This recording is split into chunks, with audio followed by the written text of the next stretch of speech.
Right, so this is the planer, the Pothole Pro fabulous planer. Plus you've got all the hydraulic lines. Hopefully you can hear me over the engine if I kick it on to get the lights. You can see the lights, you know, 4 LED lights up there, so you get good visibility on the rear. Obviously when you're working it around, obviously it makes it, you know, stand out a hell of a lot more at night on the road and obviously in the day.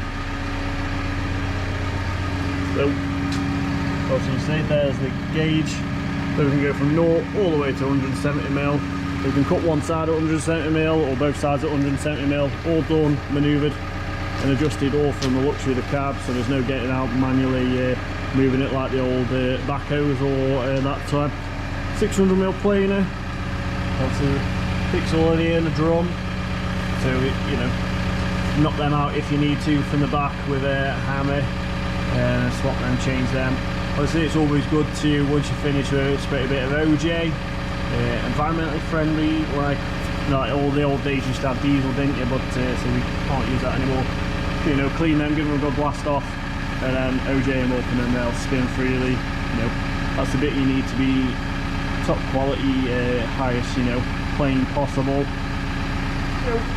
So traditionally you could be doing 40, 100mm cuts or 170mm creep steer on in the cab, you know, and that gives you, you know, it keeps moving, keeps cutting nice and easy, and it does give you that nice even cut. So say when you're cutting, you might do a first cut 40mm. I'll move away from the do. Might do your first cut 40mm, and then when you come to do your overlap and cut, you cut down the side. You've just done with the hydraulic ram, left or right, so depending where you're cutting, and then you'll get, say, cut on the right, you'll get that left hand side 40mm again, and then that right hand side at 0. We see all this here. You can slide all the way up to here, so if you're getting up to a curb edge, you know, you can come to all this side over here. Hook it does allow you to pitch, tilt, to get all manner of, you know, cutting. You've got a pressure gauge there if you want it to look from the cab. Obviously, you've got one in the cab that does it all for you. And then see there's your pitching gauge, and then obviously sliding bar all the way over to here. Skid steer hitch on there as well, just like the front, so you can pick up all manner what you wanted to. A bit of like in the other video I talked about a bit of a tool carrier type specification. And then obviously all this as well, we've got these on the top here. You've got 3 water jets. Obviously puts that, you know, puts that dust, you know, instantaneously, and allows, you know, people to work nearby and obviously not getting the dust inhalation. 600mm drum. I think there's 63 picks on it. Don't quote me on that one, but I'm sure it's 63. I remember that one. I've never actually counted them per se. Probably should know off the top of my head. And then, you know, obviously it gives you, you know, gives you that flexibility from the cab. You know, these rams adjust here, up and down from 0 to 170mm. You know, say cutting at 170mm, creeping on at 2-3 miles an hour. Obviously, I'm not going to lie to you, you know, it's not the same as cutting at 40mm, but you know, it never struggles. It does just, you know, keep plodding on and keep cutting.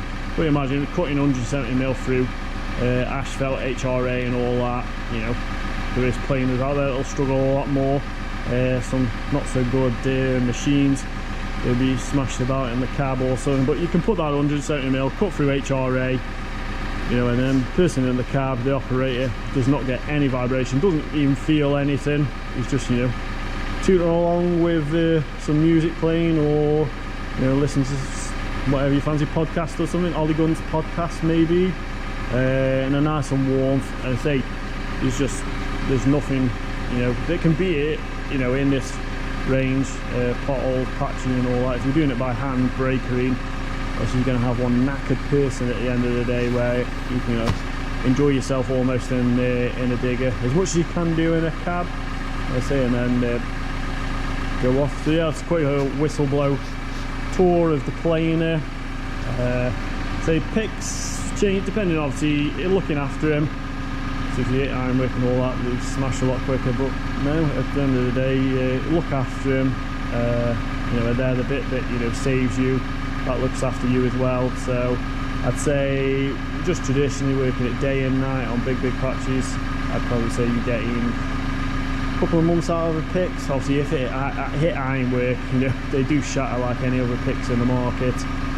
So there's nothing like you're going through picks left, right and centre. Obviously if you abuse it, like any machine, you're obviously going to pay more on servicing and all that. I think £12.8 a pick is, I want to say. So if you smash one side of the drum out or something, you know, you've got to say 30 odd to replace, it's quite an expensive thing. So you do have to watch what you're doing, but you know, on any machine, it is all the same. I probably taught you too much there, so I should better go do some work, else somebody will be moaning at me. Right, thank you for watching.